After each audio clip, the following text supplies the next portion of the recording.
afternoon. Mayroon akong bagong pasyente. Bagong-bago, first timer. Recommended ng kanyang dala-dala ng kanyang lola, Sister Rosita. Oh, di ba? Oh, ngayon tanungin natin kung bakit napunta. Oh, pangalan? Stephanie Ignacio. Stephanie Ignacio. Opo. Taga saan? Taga 59 Elwood, Taytay Rizal. Oh, ilan taon na? 31. 31. O, tapos anong problema? Ba't napunta? Nasakit yung likod ko, tas may ubo si Paul. Oh, nagpatingin ka na sa doktor. Opo.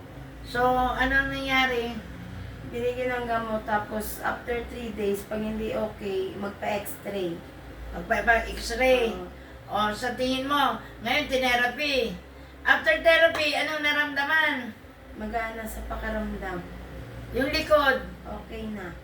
yung balakang, Okay na din. talaga? Mm. Yung mga hita. O sige tayo, tingnan natin. Ano? Medyo okay na rin. Gumawa? Oo, Gumaan? Gumaan na, hindi mabigat. Yung mabigat kanina? Oo, mabigat. Ngayon? Okay na, pwede na tumalon. Ganon? O ano masasabi mo sa apo mo? Ay di, God bless. Nawa talagang magka-baby na. O, di ba? Itinas natin ang matres, ano? Opo. Ako'y naniwala sa Diyos, walang Imposible. imposible. Kasi ang Diyos ang nagpo-provide. Kailangan, syempre, gagawa ng baby. Hindi walay. No? Hindi walay kayo. Minsan gagawa ng baby. At pag gumawa ng baby, isipin mo na kung anong pangalan, kung babae, lalaki. Hindi pwede yung kahit ano. Girl or boy. Tapos magbigay ka na ng pangalan. Marami na akong pasyente na talagang nangyari, nagkaroon, no? So walang imposible sa Panginoon, no? Hindi ka daw ng pangalan. Maggagawa ka ng pangalan ng anak mo. Kung lalaki, gagawa ka ng pangalan. Kung babae, gagawa ka ng pangalan, no? So tayo manalangin. Sister Rosita, doon ka sa kabila. Pag-pray natin. Kasi ang panalangin ng isang ina ay dinirinig ng Diyos. Yan, okay?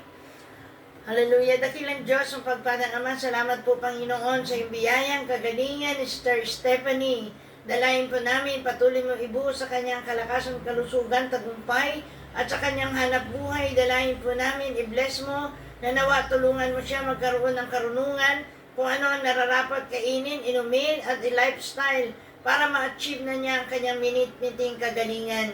Yahweh, patikin mo na po sa kanya, bilang mag-asawa, bigyan mo sila isang malusog na sanggol. Naniniwala po kami sa iyo, walang imposible, sapagkat ang sabi mo, you are the God who is the great provider. Nagpo-provide ka. Ikaw ang Diyos na kailangan nila, Panginoon. Kung sa tingin ng tao, walang mahirap, pero sa iyo, walang mahirap. Ikaw ang Diyos na may control na lahat ng bagay. Kaya Yahweh, naniniwala po kami, hindi lang kagalingan ng kanyang katawan, kundi isang masayang, malusog na baby ang ibibigay mo sa kay Stephanie. In Jesus' name. Amen. Okay, sabi mo, salamat. Salamat. Salamat. Answer prayer na. Answer prayer na. Pangalan. Stephanie. Kaya nga, Stephanie din. Babae. Stephanie. Oo, babae. Oh, Diyona. Oh, di ba? Ano masasabi mo, Sister Rosita? Ay, God bless. Nawa, ay inaangkin ko na. Amen. Sa pangalan ni Jesus. In Jesus' name. Thank you. God bless. And don't forget to like, share, and subscribe my YT channel. And don't forget to click the bell icon for the updates of the new videos. God bless us all. Thank you.